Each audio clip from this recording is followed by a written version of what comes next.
Hey, what's good, family? Hey, welcome back to another episode of the Listen Man podcast. You know, the show that's for fans by a fan. Man, I'm so glad you took some time out for today's show.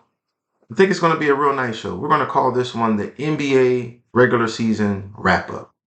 We're going to just talk about some of the high points of the season. What were some of the things you took away from the season? What were some of the players that stood out to you? What were some of the highlights? We'll discuss it all in today's episode. So, as always, make sure that you hit the thumbs up, make sure that you subscribe, make sure that you follow, make sure you listen, and more importantly, make sure that you share. Going to make the fans' voice the loudest voice that's out there, and I need your help to do it. So, without further ado, let's get right into our show. Let's go.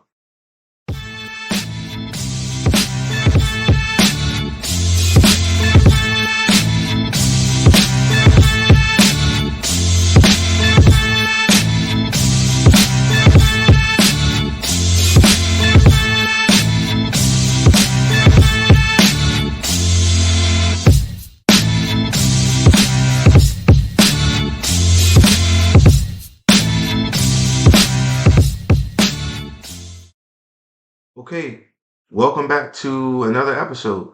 We're on episode 9, fam. Thank you so much for your support. Looking forward to having a good one today. We're going to wrap up the NBA regular season. I'm your host, Kevin, aka Kevy Kev, aka Big Kev, aka you can call me anything as long as it sounds cool and it starts with a K. NBA 23-24 regular season.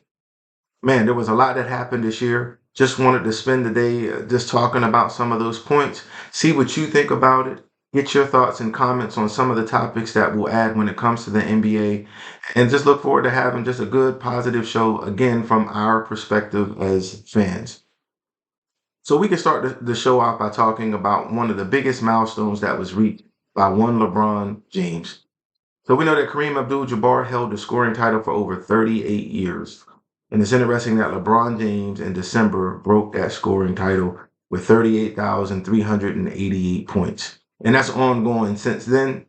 But man, what a milestone. So hats off to LeBron. Congratulations.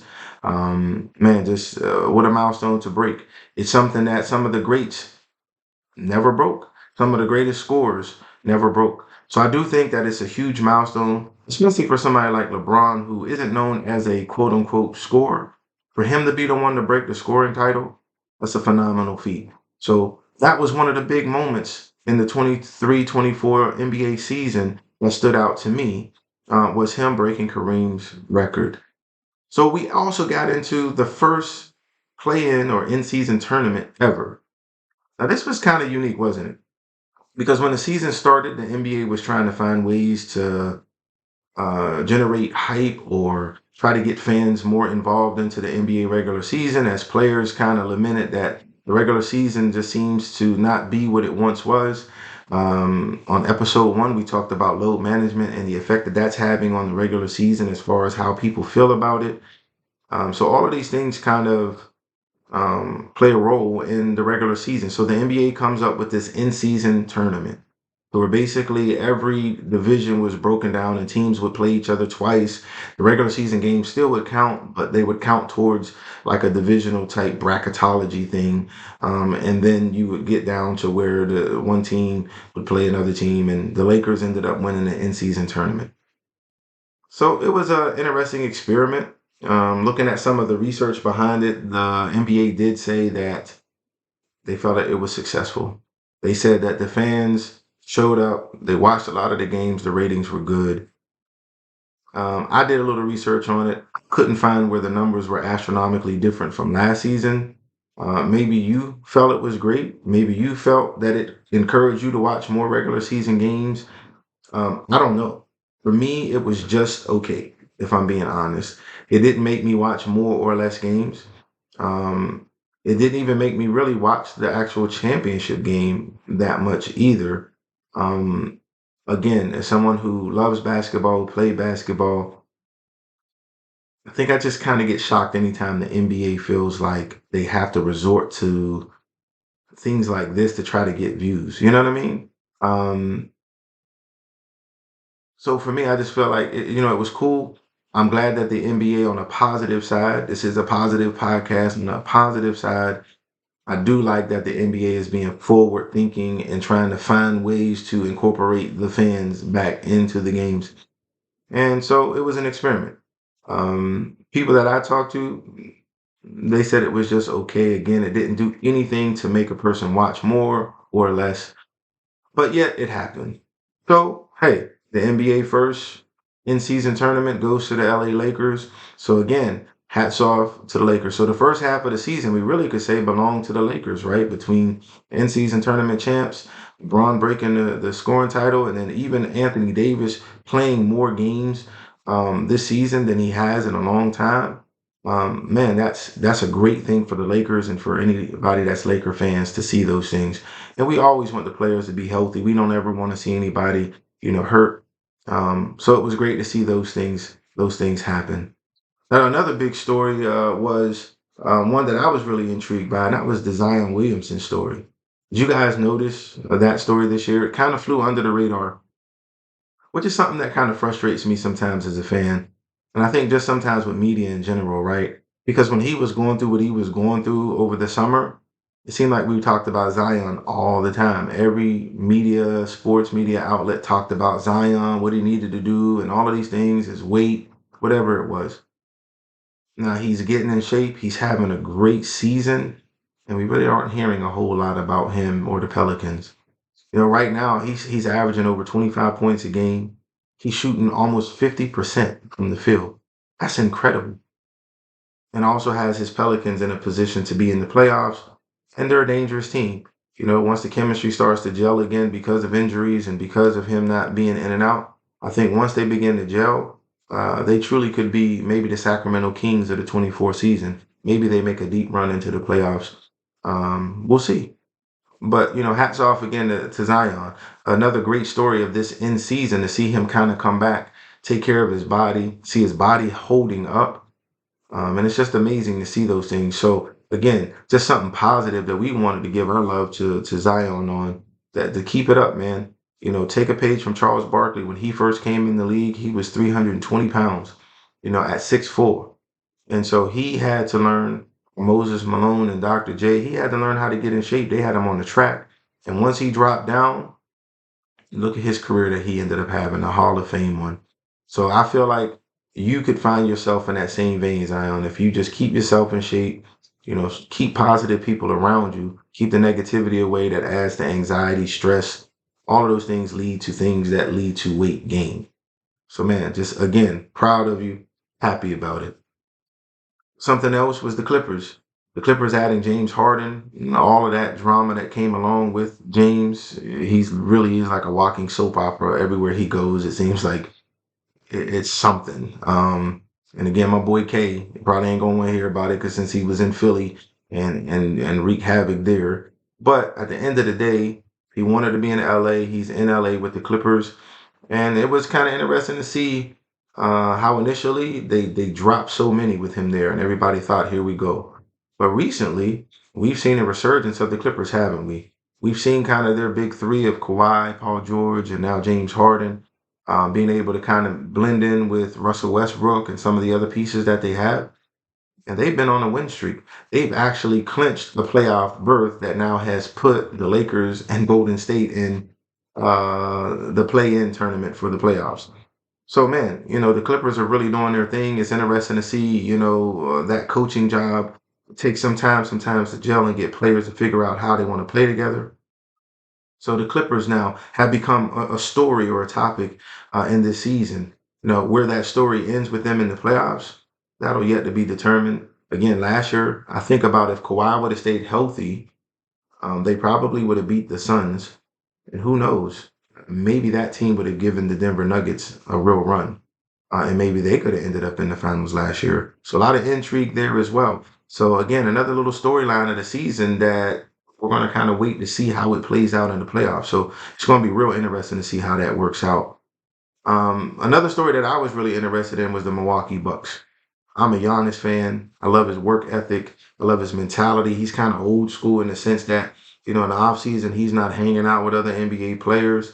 He's working on his craft. If it's not his teammates, He really isn't trying to be bothered with them. He's not really trying to be their best friend. He's not going on vacation. He's not hanging out. That's old school stuff. He's working on his craft. He's trying to get his team championships. So they add Damian Lillard. Man, I thought that was a great pickup. Unfortunately, throughout the season, it just seems like there's been a lot of roller coaster rides with that pickup. And that's not to Damian's fault. It's just when you have two great players, and they have a short period of time to actually mesh, it's going to take some time.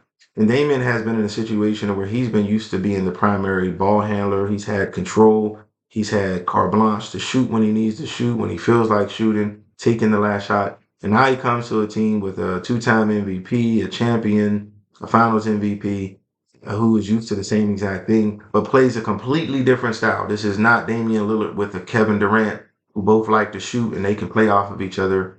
Giannis is ball dominant in a different way.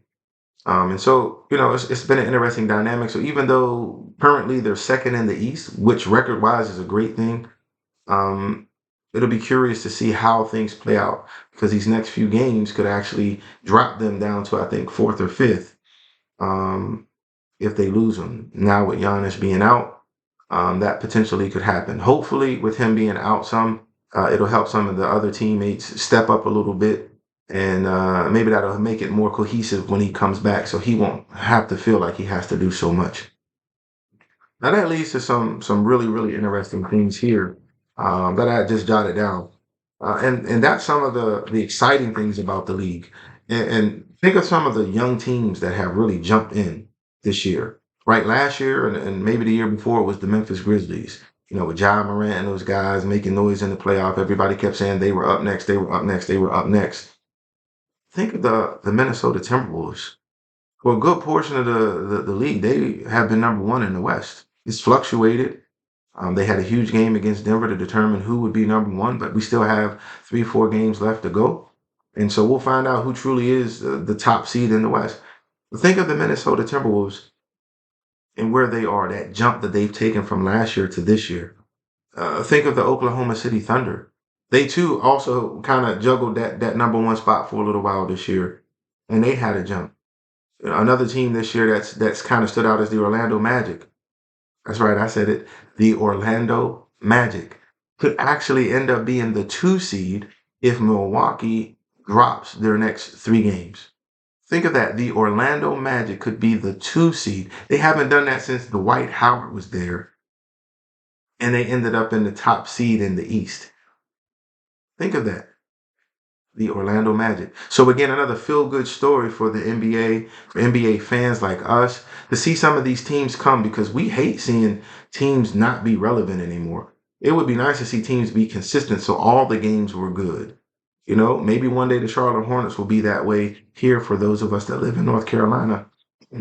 That we can go and see a Charlotte game without feeling like we're actually going to see another team.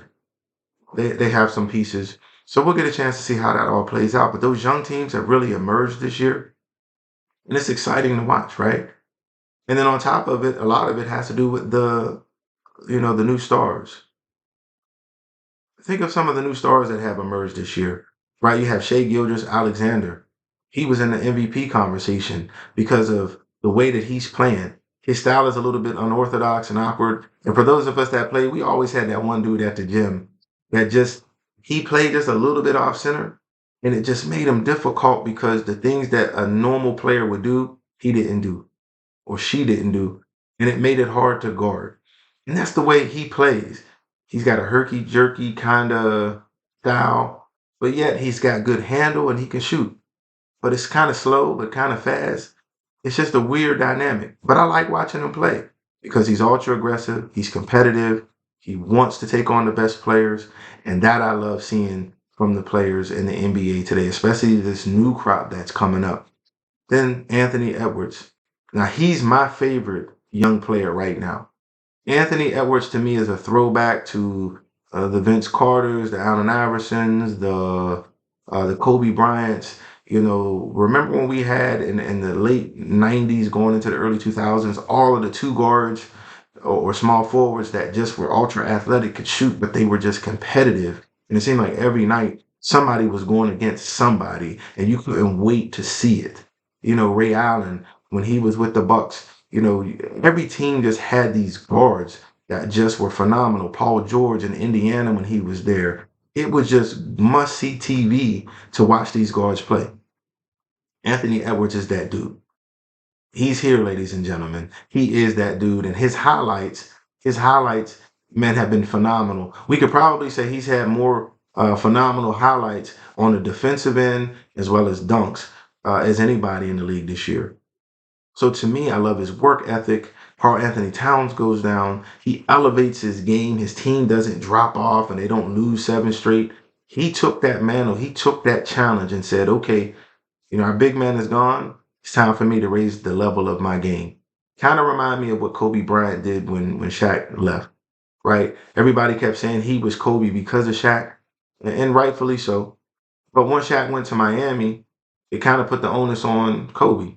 And Kobe picked up the mantle. It took him a little time to adjust, but he picked up the mantle and eventually elevated that team to championship status.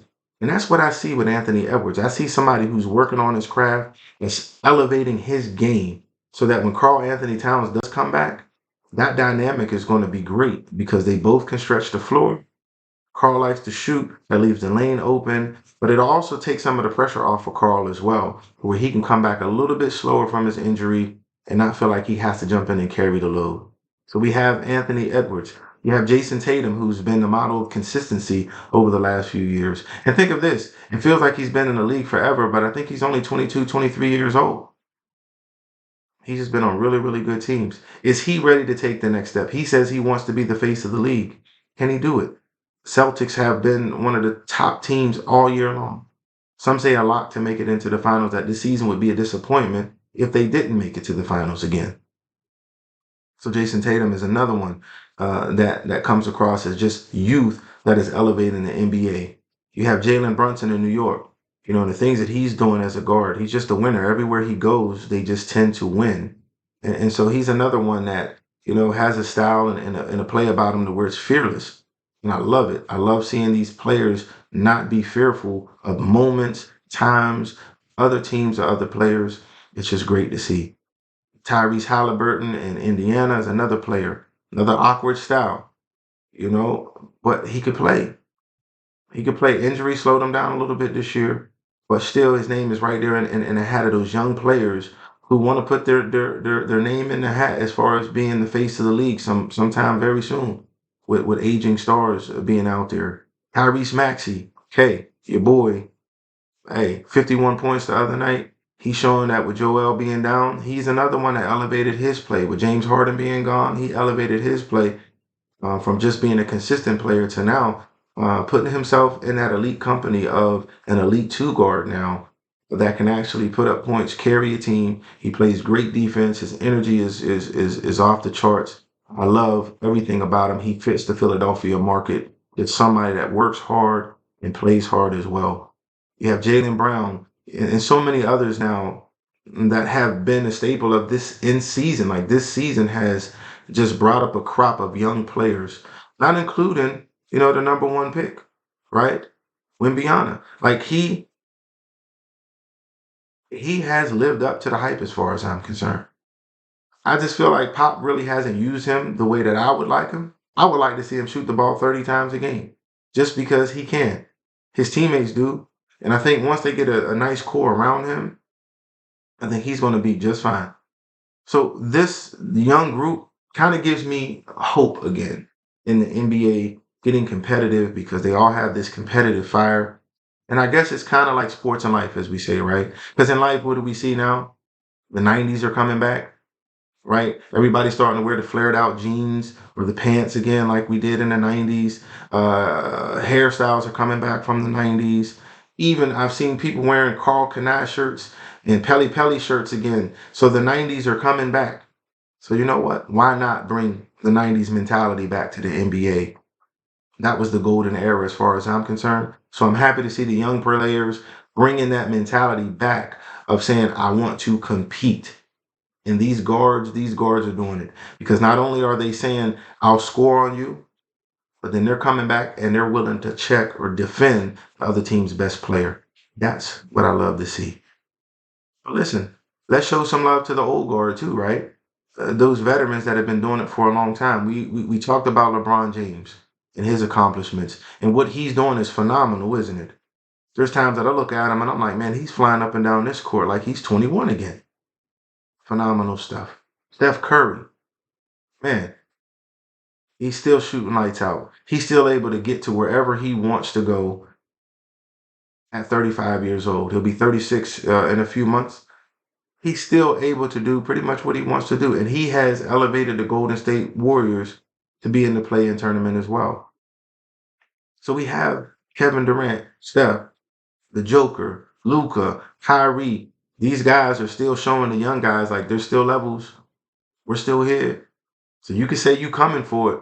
Man, you're going to have to fight and scratch and claw to get this from us because they still have championship aspirations as well. So again, I love seeing it. I think the young guys are forcing the veterans to really have to step it up, kind of forcing them to go back to being the old selves when they first came in the league, when it was a little bit more competitive.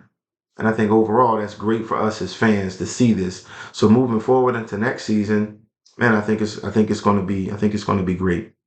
You know, injuries also was something that was major this season, right? Injuries started with Ja Morant going down. Then we saw Karl Anthony Towns. We saw Giannis struggle with injuries throughout. We talked about Tyrese Halliburton with injuries. Trae Young had injuries off and on this season. So injuries were a huge part of the NBA season. And so that's something that sadly, will have to kind of get, worked out at some point in time. So overall, these are some of the highlights of the season. Now, the one thing you're probably saying, Kev, you didn't talk about was All-Star Weekend. Family, listen, it's supposed to be a positive podcast. But man, do I struggle with All-Star Weekend. You know why? You know what it's like? It's Listen. Okay, story time. I remember growing up in Pittsburgh as a kid. There was an amusement park that's there. It's called Kennywood. Now, Kennywood was nostalgia in general as a kid because if you got a chance to go to Kennywood, you felt like you were doing something, especially for a lot of us kids that grew up with not a lot of money. So I can remember either my parents, my grandparents, going with cousins, friends. Sometimes it would be school field trips. And you just felt great going to Kennywood. But there was one aspect about Kennywood that everybody waited for, and that was the potato patch. If anybody's from Pittsburgh that sees this, they know about the potato patch. Now you would come around the corner and the line would be as long as train smoke. Literally, people would be in line, 4 or 5 lines going into the potato patch. You could smell it. And you would wait in line and you would wait till you got there. And the fries were so good. I'm telling you, family, the best fries you've ever had. And I know every city says that, but to me, they were the best fries you ever would have. They were so good that no matter who you were with, if you were taking a date, okay, if you were taking a date and you waited 10 or 15 minutes in line, you would make your date get their own potato patch fries. You would not share. That's how good they are. So you literally see people walking away with it like squirrels, huddling over them and go find somewhere to sit down and eat their fries. You were not sharing your fries. That's a true story. But now, some years later, I remember going back and we're all there. Can't wait to get to the potato patch. The line is long as it always is. It's train smoke. You smell the potatoes. The nostalgia starts to come back. You got your own individual potato patch French fries. You go and you sit down, and I remember eating it, and we all looked at each other, and it tasted different. They started using a different cheese. The nostalgia was gone. Everything that we grew up with had changed. It was different, and it didn't taste good. It was edible, but it wasn't the same. Now, fortunately, through a Yin's research and a Yin's investigation, they have gone back to the original potato patch cheese. So thank goodness for that. All is right in the universe again. But that nostalgia, that feeling is what I used to have for the All-Star weekend. I remember going to my boy K's house, his mom cooking food, going to my boy A's house, ordering pizza and pop. His dad would bring stuff back, snacks, or having people come over to my house and my mom making food and desserts. And that became an event on Saturday to watch the 3-point shootout, to watch the dunk contest. And then no matter how late it was, we would all go out and be out imitating what we saw somebody do at the dunk contest. Sunday, it was a given that we would all make phone calls and make plans that Friday and Saturday for a group of us to get together and go hoop somewhere. We would hoop all Sunday afternoon. And then we would stop about an hour or so before it was time for the All-Star game and do the same thing over again. It was eat food, have snacks, have pop, just hang out, have a good time, and watch Michael go against Magic. You know, to watch some of these guys, Vince Carter versus Kobe Bryant, Allen Iverson, going at it with some of these guys. That was the nostalgia of All-Star Weekend. And unfortunately, over the last 10 years, 12 years maybe, they changed the cheese sauce. It's not the same. It doesn't give you the same feeling. The nostalgia is gone. I tried this year, family. I tried watching all of the little gimmicky games that come on Friday night. What is it? The first year players, rookies versus sophomores. Then they had, I don't know, some sort of celebrity game or something that it's not. The MTV celebrity games were more entertaining years ago in the 90s than this was. Watching Boys to Men run up and down the court trying to play with Queen Latifah was more entertaining than what they're doing now. I just struggle with it. And then to see the skills challenge and guys even just kind of barely going through the motions with that, it's just, I'm sorry. I'm trying to be positive. But can we fix it? What can we do to fix it, family? I have some suggestions that I want to throw out. And then you tell me in the comments what you think of them, or if you have a way to fix All-Star Weekend. We are going to fix All-Star Weekend right here on the Listen Man show. We're going to fix it.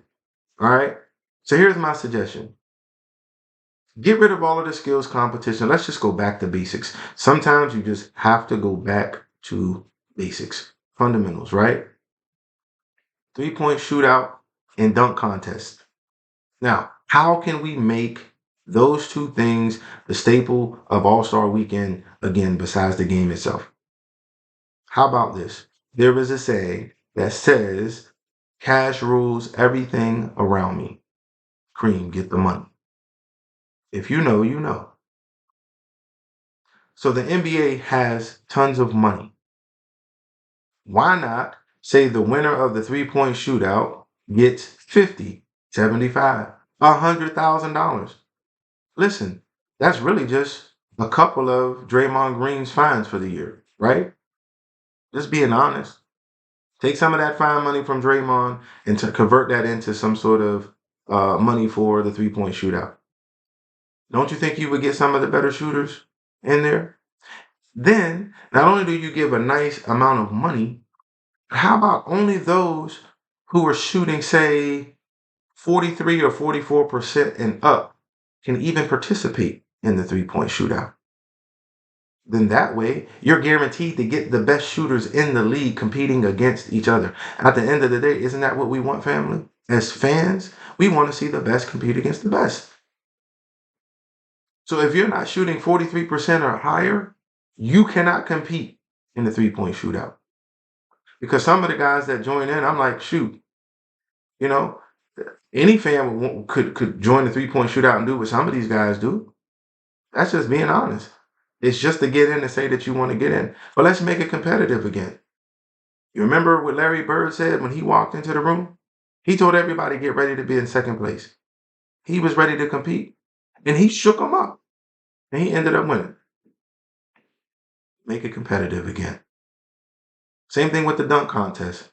Put a nice amount of money up for the dunk contest. Now, I have a different theory for the dunk contest.